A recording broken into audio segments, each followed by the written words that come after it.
todo mundo quer um milagre. Eu quero uma cápsula, uma pílula que me emagreça em 2 semanas, em 3 dias. Quem sabe essa ração humana vai modificar agora o meu peso, vai curar a minha obesidade.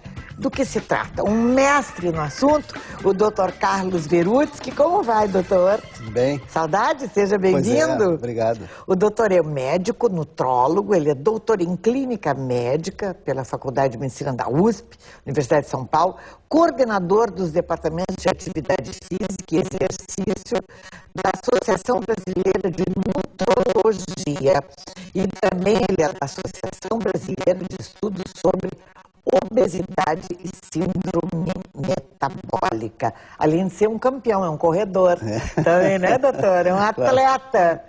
Doutor Verutsky, novidades que tem aí. Então, se lê sobre cápsulas ou pílulas do emagrecimento. E ração humana atrai aí adeptos e as pessoas acham que emagrecem, que ficam melhores de saúde. Então, o que o senhor teria a nos dizer sobre estes assuntos? Existe muita pesquisa ainda em modelo animal, nos dando uma esperança, né, de que algum investimento na indústria, principalmente a indústria farmacêutica, possa aí nos próximos anos nos trazer alguma novidade. Mas como pesquisa em modelo animal, ela não pode ser extrapolada para o humano, nós temos que esperar ainda que passe depois para o humano, até que a gente consiga um resultado mais final. Existem algumas propostas, tu falasse em ração humana. Sim. Quer dizer, são um mix de cereais. Tipo, o que é comida de cachorro pra gente? Não é que seja de cachorro, mas é um mix de cereais que tem um conteúdo muito grande de fibra, que o objetivo é aumentar a saciedade, e aumentando a saciedade substitui uma refeição com uma fórmula e um limite calórico bem determinado. Claro que isso se expande, digamos, principalmente na presença do líquido, da água. Então há um enxume, há um inchaço, né? E isso aumenta a saciedade. Então uma pessoa substituindo uma refeição todo dia por uma fórmula desse tipo, existem vários estudos com outras rações humanas, entre aspas, né, anteriores, que mostram que isso funciona. Né? Quer dizer, não só... E o que leva, o que vai nessa ração? Quais são os componentes, os ingredientes? Normalmente são amidos complexos, quer dizer, que no fundo vão dar açúcares, mas são amidos complexos que têm um teor de fibra muito alto. E a gente sabe assim que as pessoas que usam essa tal ração humana são pessoas que normalmente não conseguem tolerar uma quantidade grande de fibra através de verduras, de legumes, de bagaço de fruta. Portanto, quem come bastante frutas, quem come legumes, verduras, já está com a sua ração. Exatamente, principalmente em 2 refeições, porque a recomendação da Organização Mundial da Saúde é que as pessoas consumam entre 400 e 600 gramas de legumes, verduras, hortaliças e frutas por dia. Isso não é alcançado pela população em geral. E seria feijão, digamos, 2 laranjas ou 2 figos, um caque, arroz. Um fator de estilo de vida saudável é consumir 5 frutas por dia. Além de parar de fumar, além de uma atividade física regular, né? Além de manter o peso saudável, mas um dos fatores de estilo de vida saudável é 5 frutas. 5 frutas. Por dia. Digamos, uma laranja, não o suco feito, mas... Para nós aqui, que nós sabemos, né, uma laranja de umbigo. Então, aquilo seria uma fruta em termos de volume, de porção. Né? Se for, por exemplo, uma fruta pequena, pequena, um pêssego, pode ser 2 pêssegos, um figo, pode ser 2 ou 3 figos, na dependência do tamanho. Então seriam 5 laranjas de umbigo por dia, em relação ao total de frutas. Ou um pedaço de mamão, 2 figos, uma laranja no café da manhã. Equivalente àquela laranja. Né? Sim. E as saladas, e os grãos, e etc. Isso. Então, este objetivo é atingir as tais 20 a 25 gramas de fibra por dia. Isso tem repercussões várias. Não é só para manter a saciedade, para comer menos carboidrato e gordura, para manter o peso, mas é também para baixar ou rebaixar o risco de alguns tipos de câncer, para reduzir o risco... intestinos. Isso, para reduzir o risco do aumento da secreção de insulina, né, que é o grande vilão de sustentação da obesidade e do diabetes do tipo 2, para conseguir controlar a dislipidemia, níveis de colesterol e triglicerídeos. Quer dizer, tem uma repercussão muito grande o tal consumo de vegetais 400 a 600 gramas por dia. Para quem não ingere já normalmente, porque quem já ingere, quem come frutas, saladas e etc., o que pode acontecer? Um excesso de fibras, mas isso não faz mal? Não, faz. Não. Até porque, assim, esse excesso de fibras, como essas fibras são misturadas entre solúveis e insolúveis, é muito difícil a pessoa, inclusive é muito difícil a pessoa extrapolar 600, 800 gramas desses alimentos por dia. Muito difícil. É impossível, né? quase. É impossível quase, né? Mas não existe efeito colateral. Bem pelo contrário, quanto mais a pessoa coma, mais ela vai variar cores. As cores de tipos de frutas, a melancia, a manga, o abacaxi, né? O verde, o amarelo. Kiwi. Então, isso. Então, as cores, quer dizer, cada cor de fruta tem um ingrediente antioxidante diferente. Se a gente pode botar o tomate na fruta também? Claro, que é um fruto. É um fruto, masculino, né? é um fruto. Então, o caroteno. Sim. Então, cada cor tem um fator, um agente antioxidante. Como na alimentação, a abóbora, a cebola, o espinafre, o brócolis, a beterraba. Então, todos eles têm agentes antioxidantes, quer dizer, que anulam, neutralizam os tais radicais livres, que são potentes agentes oxidativos, destruidores, vamos dizer assim, das membranas celulares. Eu conversava com uma amiga sobre esses assuntos todos, de tantas pessoas com diagnósticos assim trágicos de doenças tão sérias, mesmo se vê de câncer de intestino, de pessoas que não se importam com sangramento intestinal e quando vão ver estão com um problema grave, sério no intestino. E nós falamos assim, se a alimentação é também responsável, a má alimentação responsável por essas doenças, doutor? É possivelmente a principal, né? Porque o ano passado foi lançado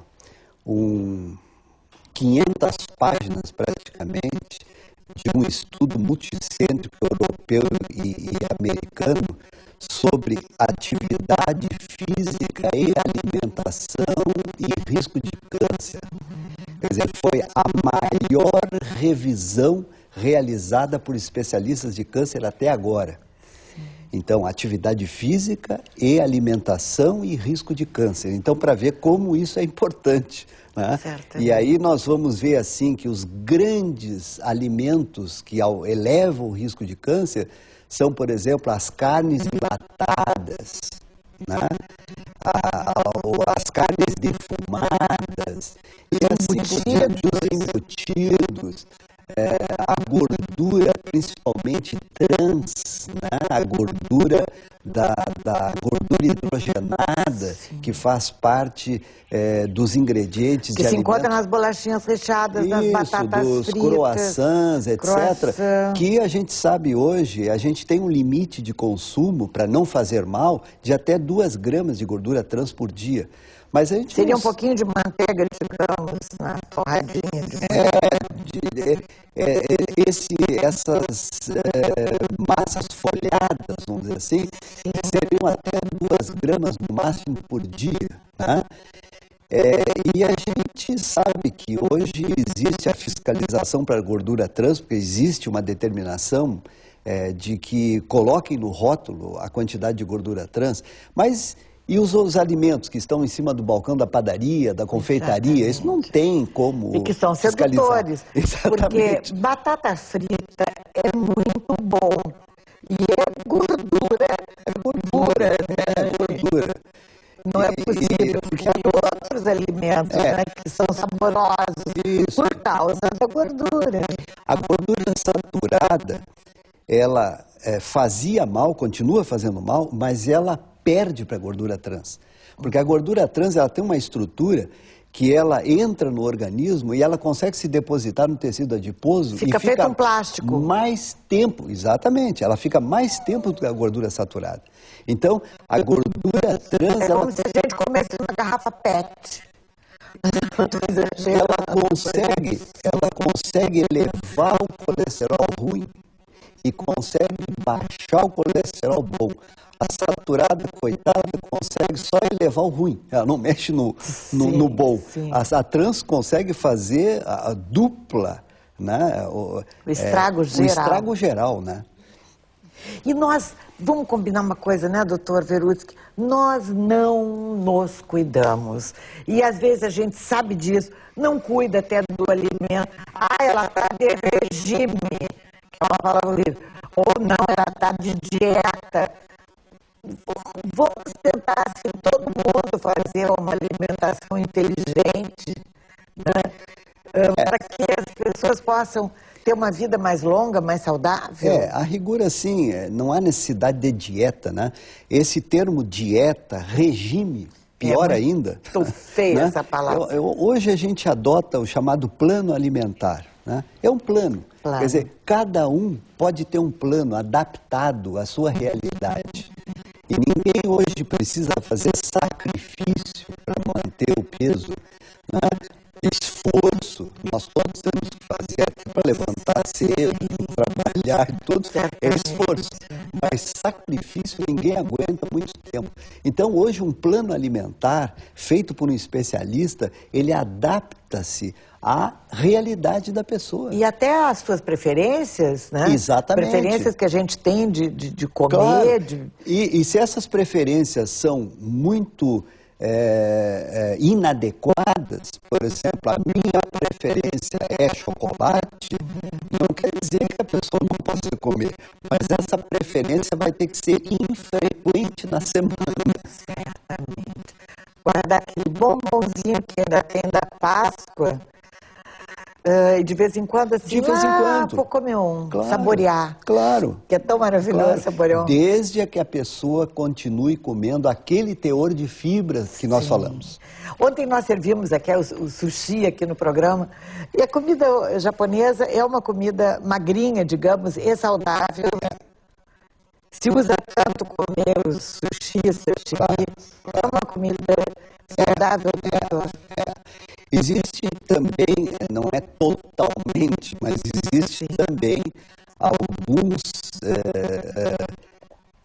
pratos, algumas apresentações que têm um teor um pouco maior de gordura, né? Sim. Mas normalmente, como a gente se baseia na pirâmide alimentar que mais estudada é a dieta mediterrânea, a pirâmide mediterrânea, nós sabemos assim que a dieta pela pirâmide mediterrânea, ela tem uma prevalência em carnes brancas, quer dizer, o peixe, o frango, e deixando a carne vermelha para nós gaúchos, isso não é muito bom, é um sacrifício, mas deixando a carne vermelha para eventualidade, quer dizer, para um consumo eventual na semana, uma vez, quem sabe 2 vezes. E uma coisa eu acho que muito importante é que quem é ativo fisicamente, quer dizer, quem tem uma atividade física regular, processa diferentemente o que come. Então, é importante a gente saber aquilo que não é adequado no plano alimentar pode entrar até com uma certa frequência na dependência do grau de atividade física de cada pessoa. Sim, então eu vou queimar, eu tenho que queimar o excesso da minha ingesta, né? Isso, exatamente. Então, eu posso comer até muito bem, mas se eu tenho uma atividade física... Isso, porque podem ter certeza, né? Podem ficar certos de que o que provavelmente faça mais mal à saúde, em termos de doença crônico-degenerativa, eu estou falando, por exemplo, em diabesidade, ou seja, a obesidade que leva ao diabetes. O indivíduo se torna diabetes do tipo 2 e continua obeso, ele tem 2 doenças. Isto leva 3 a 5 vezes mais o risco de doença cardiovascular se a gordura que está lá dentro do músculo, ectopicamente, ou seja, o lugar dela não é estar lá, ela deveria estar no tecido adiposo, mas como ele está lotado, ela vai para lá. Lá ela fica parada, e parada, estacionada pelo sedentarismo, e isso eleva a chamada resistência periférica à ação da insulina, e esse indivíduo caminha a passos largos para o desenvolvimento do diabetes. Portanto, quem comer legal, quem tiver uma dieta adequada para a sua idade, para o seu organismo, não precisa tomar pílula para emagrecer. E com uma atividade física regular. Com uma atividade, e nem a famosa ração humana. Não necessariamente. Está famosa agora no momento. Não necessariamente. Não necessariamente. E muito menos medicação. Muito menos. Então, muito bem, Dr. Carlos Verutsky. Alguma recomendação final aqui, aproveitando a sua presença? Eu acho que disso que tudo nós falamos em relação ao plano alimentar, eu recebi ontem um e-mail do Dr. Vitor Matsudo, do Agita São Paulo, Agita Brasil, Agita Mundo, que é o programa brasileiro de incentivo à prática da atividade física, pela publicação que eles fizeram numa revista internacional sobre os resultados de 2002 a 2008 com o aumento da atividade física da população de São Paulo. Por que nós não podemos nos juntar, né? Claro. E elevar o nosso grau de atividade física? Porque se nota cada vez mais a obesidade nas pessoas, crianças e adultos. O povo está aumentando de tamanho, né? Até 2025, a previsão é o Brasil chegar em torno de 35% de obesos. Nós já estamos com 8 a 9% de diabéticos. Vamos se organizar? Obrigada, doutor. Um bom dia do trabalho para o senhor. Muito obrigado. Essa entrevista do Dr. Carlos Verutsky que estará certamente no nosso blog, cliquerbs.com.br/auditório, e vocês vão poder, no Clique RBS, busca TV Com, busca o auditório, e a entrevista do Dr. Carlos Verutsky, que vai falar, é importante ouvirmos, sabermos, dar uma revisada aí nos nossos conceitos sobre alimentação e dar uma, né? Vamos sintonizar mais os alimentos e o nosso corpo e a atividade física. Obrigada, doutor. Obrigado. No próximo bloco, Amanda Costa, já está aí, Amanda? Amanda nos falando tudo sobre o signo de Touro.